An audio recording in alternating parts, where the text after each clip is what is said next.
Welcome. This is Leonard Lee, Managing Director of neXt. Thank you for joining today's Rethink webinar. In this session, we will be providing a review of the IoT Evolution Expo 2018 event that took place in Orlando, Florida from January 22nd to the 25th. And for those of you who are not familiar with neXt, we are a San Diego-based boutique consulting and research firm focused on providing experience-based advisory services to inspire our clients' digital future. And we advise across a wide range of digital topics, drawing from the expertise and experience of our executive consultants and analysts who have 20+ years under their belt. I started neXt with the goal of channeling my personal 23 years of experience in consulting across a wide range of industries and business, technology, and strategic advisory domains, and helping my clients win and move forward with clarity into this cloudy frontier that we call our digital future. I also wanted to work with some great people like our featured neXt principal. And today, I'm very honored to be joined by neXt principal Akshay Sharma.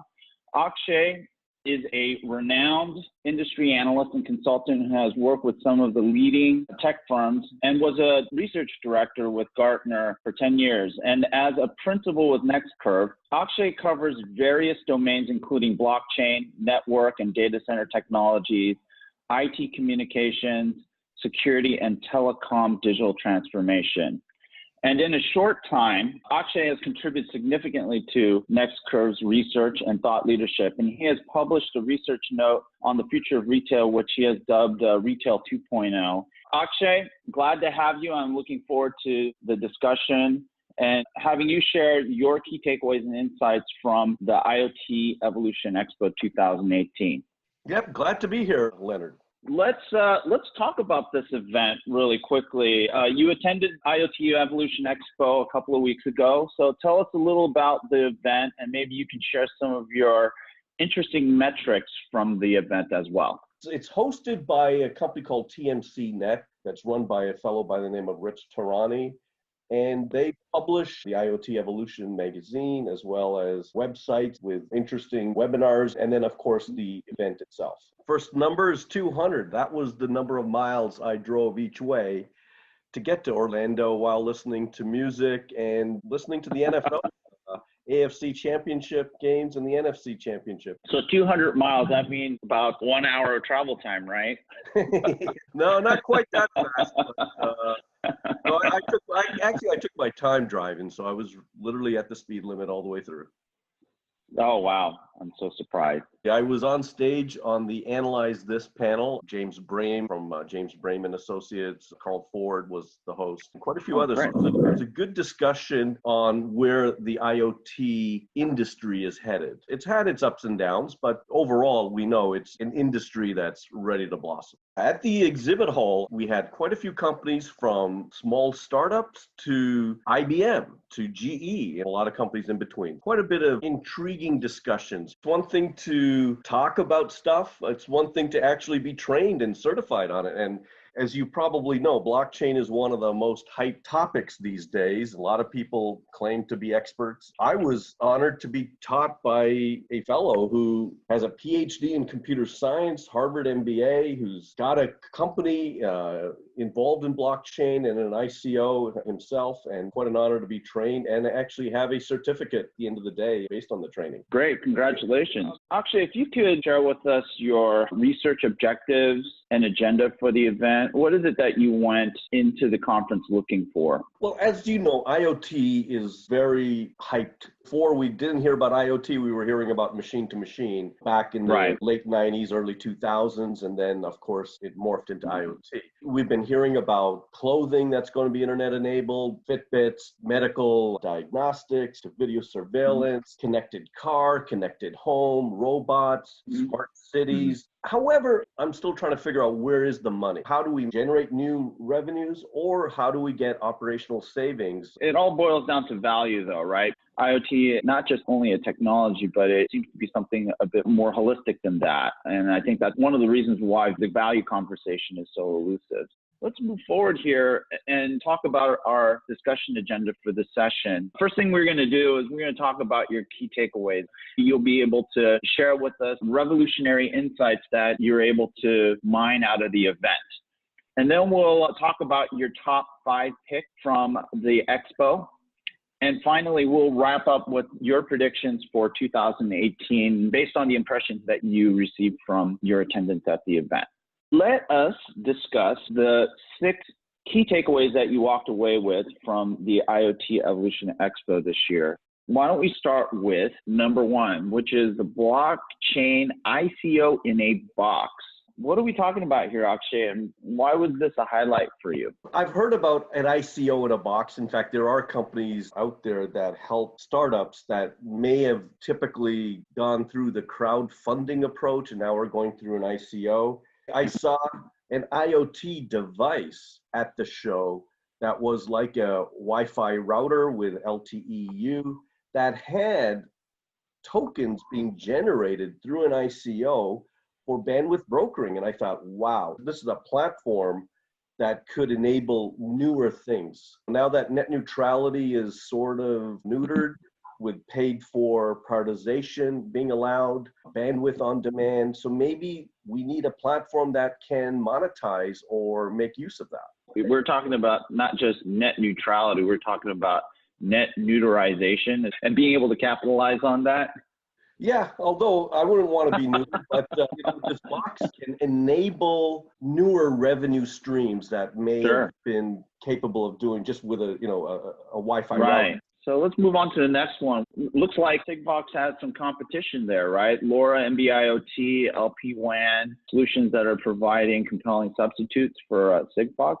A couple of years ago, we heard about Sigfox raised hundreds of millions of dollars, and they were going to revolutionize IoT with unlicensed spectrum. We were supposed to hear about all kinds of new devices literally by now. And Sigfox was supposed to do an IPO in 2018, and they still might. However, their presence in the marketplace is somewhat diminished, and we're starting to see new entrants like LoRa, seeing announcements from various players, and then NB-IoT, narrowband IoT from companies like Huawei in China are very active about that. And so we're starting to see some competition, which is good. It makes people innovate even more. I am seeing NB-IoT in particular being promoted quite heavily in the EU market, for instance. And obviously it has significant traction and presence in China, but that's one in particular that I'm seeing quite a bit in a lot of the conference that I'm attending. So interesting. Let's move on to the next one, which is SD-WAN with Wi-Fi and LTE, real and ready to support IoT applications. Typically, software-defined wide area network was a buzzword applied to fixed network access, the last mile or the last 10 miles, IP, MPLS, gigabit Ethernet networks. Now we're starting to apply it towards the wireless domain. So I thought that was kind of interesting to make the wireless backhaul or the last mile have options. So let's say a restaurant or a gas station that needs a redundant network for their point of sale systems. Typically, they would actually buy another carrier's network, or they may even have SATCOM. If you're in the middle of nowhere, you may have satellite. You don't have another carrier. Well, what about LTE? The cellular operator can be an SD-WAN provider now through new innovative companies that are coming into this realm.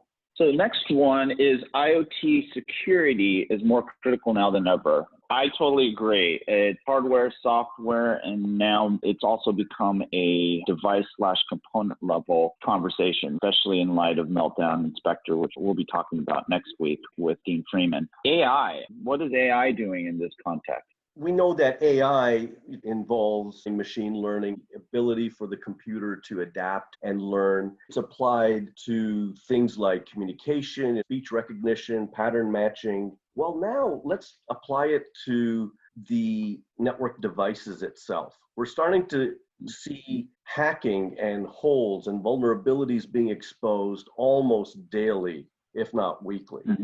You mentioned Spectre and Meltdown. That was in the news this past month.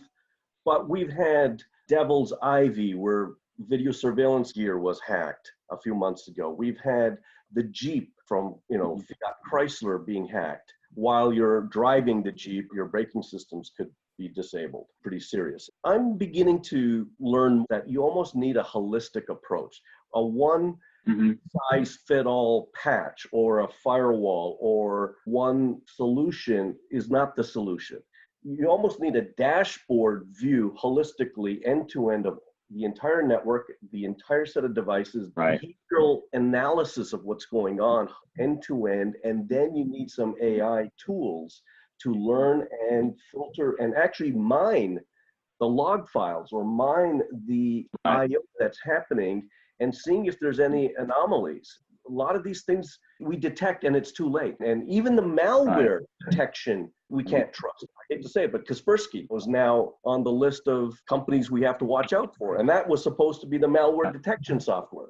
Let's go on to the next one, which is blockchain and IoT are converging on the topic of supply chain. And, you know, I hear this all the time. I attended the IoT World Congress in Barcelona last year, and there are tons of people talking about blockchain, IoT convergence, supply chain, and I've yet to see an implementation. Is there something you saw this year at this conference that impressed you, where you thought, hey, we're overcoming some of the barriers to feasibility and viability for this concept of a converged IoT blockchain-enabled supply chain?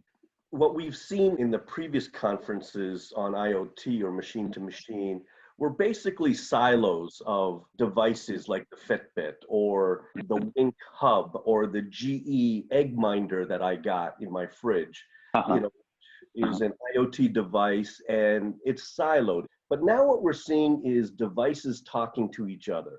So Samsung, who was very big and prominent in CES, they were also present at the IoT Evolution Expo as well. We've seen announcements by them connecting the dots with their Hub 3.0 refrigerator that has a TV that can actually monitor and see a baby in another room, also display the contents of your fridge, also show a video of what you need to be cooking or how you should cook a particular recipe, and even showing who's at the front door. And now we're starting to see interconnectivity between devices, and this could lead to newer workflows, I believe. And now apply that to the supply chain. So the kitchen is one thing, but now let's think about GE and industrial IoT, IBM with and now they are doing a lot of blockchain with AI, with IoT, and we're starting to see connecting of the dots between disparate systems. And I think this can actually lead to newer processes, newer workflows. So what used to be a sequential or linear workflow of the past now becomes a concurrent and distributed ledger architecture where analytics are shared in real time concurrently. We can update things concurrently. We can visualize things concurrently, and it might lead to newer, hopefully more efficient workflows in the supply chain. Right. And then the last takeaway that you have here is IoT platforms are for vendors, time for IoT success stories and delivered value. Everyone is talking about IoT platform and selling IoT platform, and I agree. It's predominantly being pitched by vendors. What inspired you to say that we need success stories? Are there just simply none out there? We went through the same thing, I would say, with voice over IP. Back in 99, 2000, you know, we had disparate platforms, disparate protocols, H.23, MGCP, then SIP, and different variations of SIP. And we had vendors pitching their silos. You need this particular device talking to this particular device, managed by this particular managed service. You would say siloed into that particular ecosystem. And now I think what we need to do as an industry is break down the silos, break down the walls, and hyperconnect everything. And in the voice over IP world, it was done through what was called a session border controller. Well, I think we need that here. We need a session border controller or gateway to connect all the disparate platforms. I don't want to just buy a device that only talks Sigfox or only talks LoRa or only talks NB-IoT.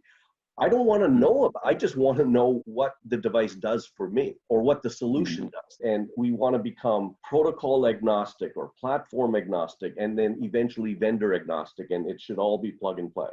Let's move on to the next section here, which are your top picks of IoT Evolution Expo 2018. Let's start off with number 5, Akshay. So you cited here as your 5th pick, Cradlepoint, SD-WAN IoT products. Now, what do these guys do? Why did you pick them? And maybe you can give us insight into why you think it's digitally important theme or trend. So back to that SD-WAN with LTE and Wi-Fi. So here's a vendor that actually has a solution in a box that you could deploy today. Case in point, the red box that's in many shopping malls. Cradlepoint's devices are inside the red box itself.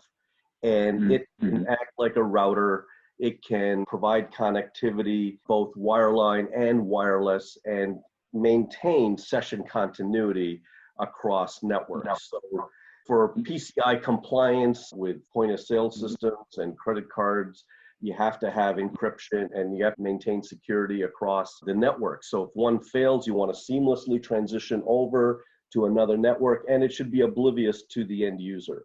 Because the minute they see the credit card fail, they get suspicious, they don't buy, they'll walk away. And that's a lost sale. So any disruption to the experience can be bad. So here's a vendor that actually took what's out there and said, let's leverage LTE, let's leverage the connectivity and make it a seamless experience.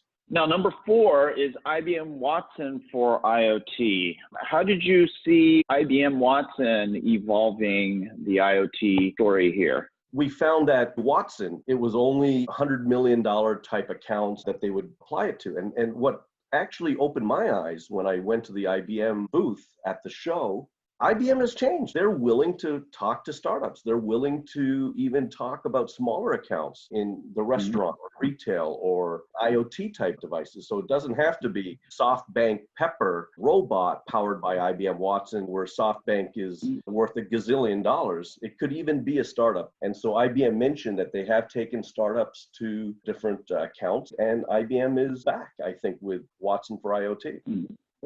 Move on to number 3, which is Telit, Intel, and Renesas. We know about Intel. Intel is inside a lot of devices, including laptops and whatnot. Telit is a original manufacturer of a lot of embedded capabilities as well.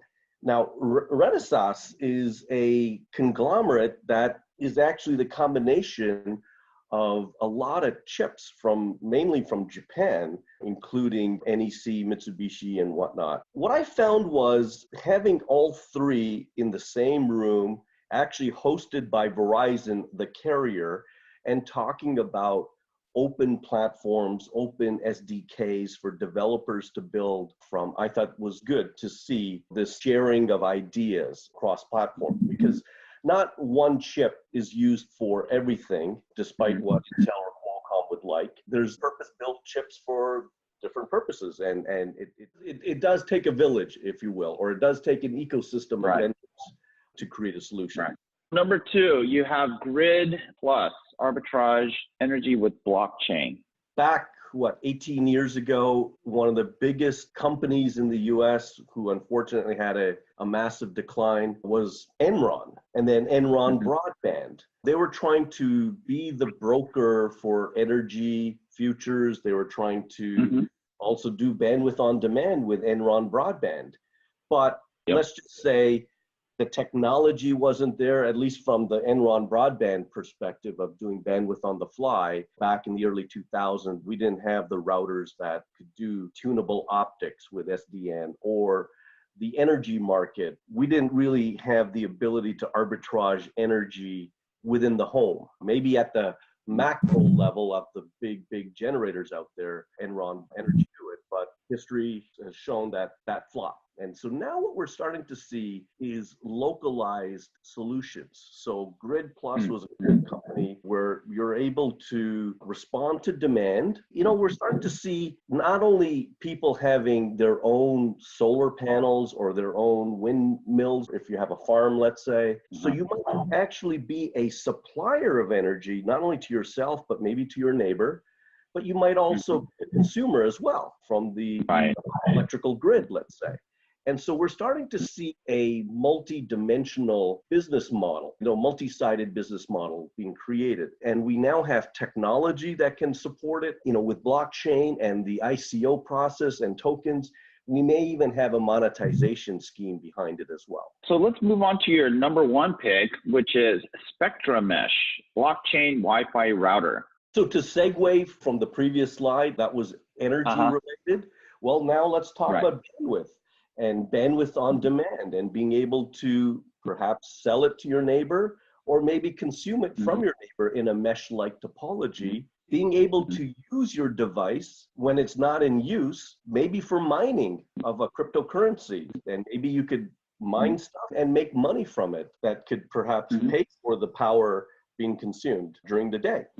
Maybe you can enable newer tokens through their ICO process. So in the case of Spectra Mesh, they have an alliance with a company called Amber that's actually an ICO, an initial coin offering platform that allows for the creation and mining of tokens, which, as we know, a token can have a value associated with it, or it could be part of some sort of smart contract between different bodies. Maybe it's in the retail sector and we have some relationships between a restaurant and maybe a ice cream shop or maybe a coffee house.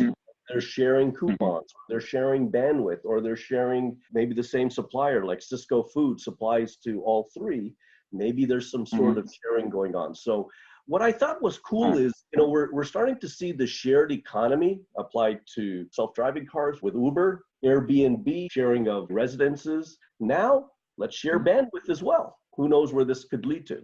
The solution can enable the Uber of wireless data plans, right? You can monetize all the times where you have your service going and you're not at home, but that's capacity that can be shared with your neighbors and you can capitalize on that, right? Exactly. The kid who's a power gamer who games at midnight to 3 a.m, use part of your bandwidth when you're asleep. Exactly. It's a really interesting use case or scenario there. I'm interested in finding out more about the security aspects and other viable deployment models. I think this is really, really interesting, and I'm sure you'll be following this in the near future, right? Since it's related to blockchain, it's probably going to get weaved into a lot of our future conversations around blockchain and blockchain-enabled business models. Another little nuance is they support LTE-U, unlicensed LTE, which could be part of a 5G approach as well. Really, really interesting stuff. That's a fascinating number one pick.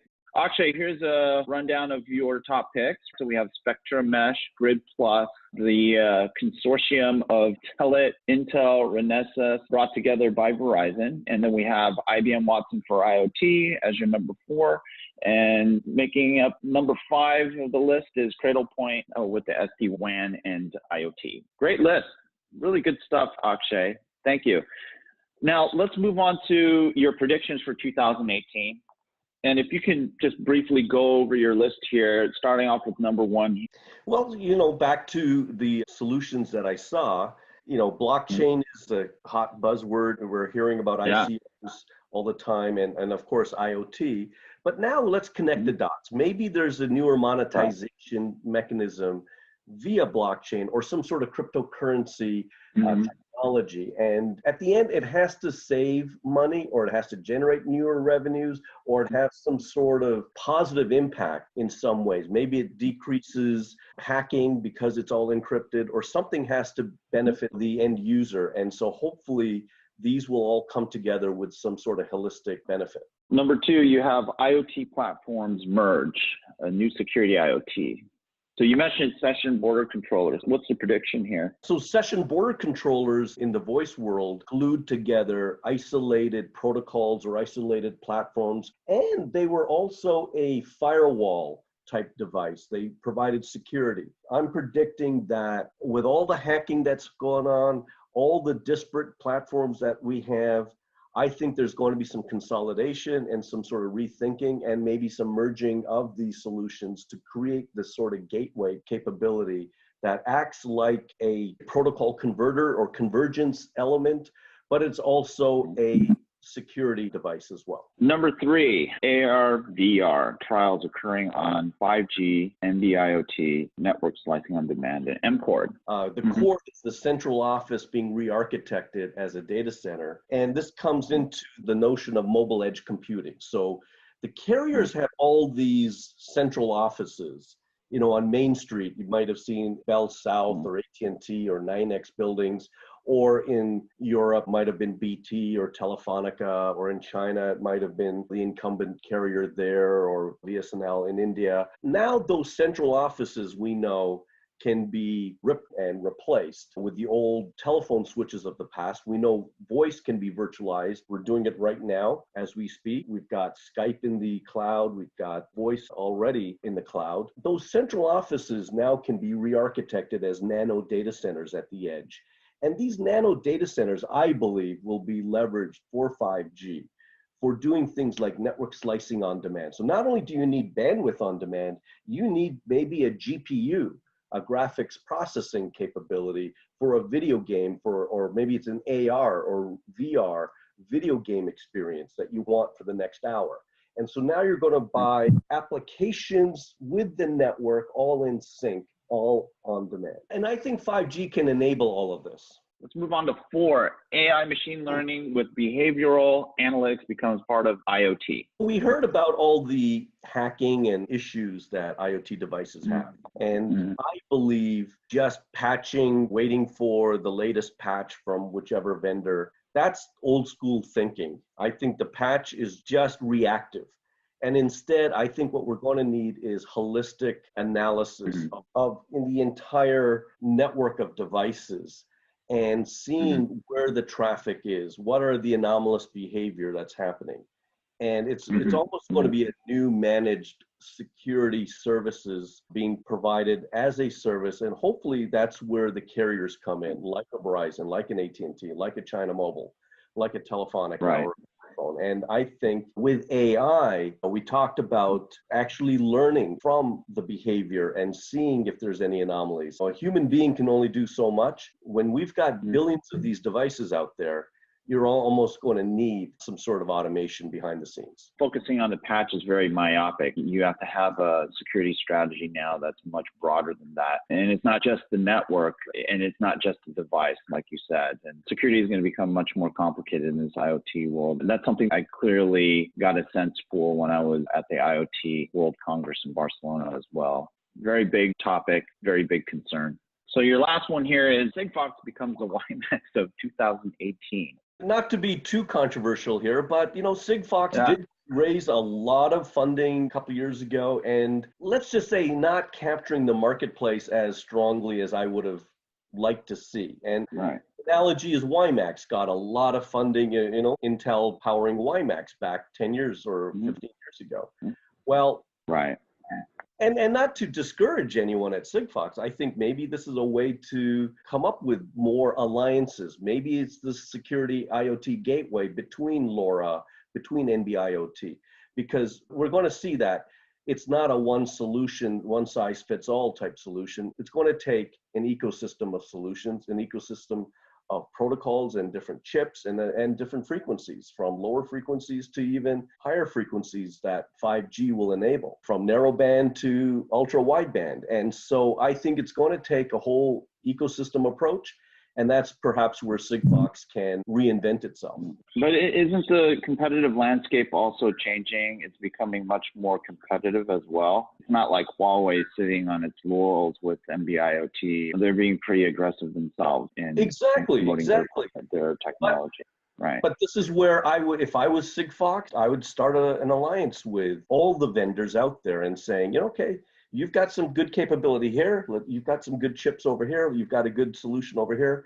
Let's create an alliance, and let's just come up with that, if you will, that session manager or that session border controller gateway that figures out what protocol, what air interface, what standard should be leveraged for what application, becoming app aware, session aware, network aware, device aware, policy aware, and with all these awarenesses, come up with the right approach that's needed. And maybe like connected car. Maybe when you're just driving, you may need a certain set of capabilities. If you're listening to music, it's a different. If let's say the kids are watching TV or video gaming in the car, they may need a different set of air interfaces and protocols and bandwidth.